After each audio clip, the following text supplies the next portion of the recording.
Yorùbá nation àìmọṣẹ́ Omorogun tó mú torí borí gbóná.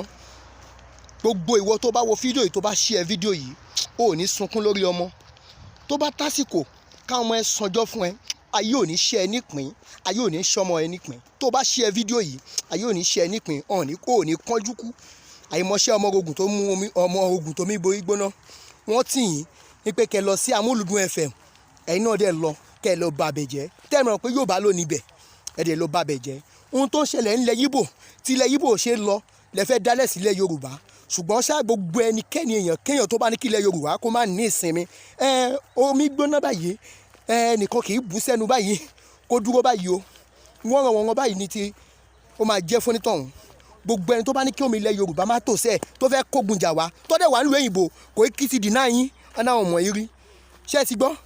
Ọ̀nà àwọn ọmọ yín iṣẹ́ tẹ́ ẹ̀ mọṣẹ́ kọ̀ tẹ́ ẹ jẹ́ kọ́ wọn yín níṣẹ́ dé tòwútò.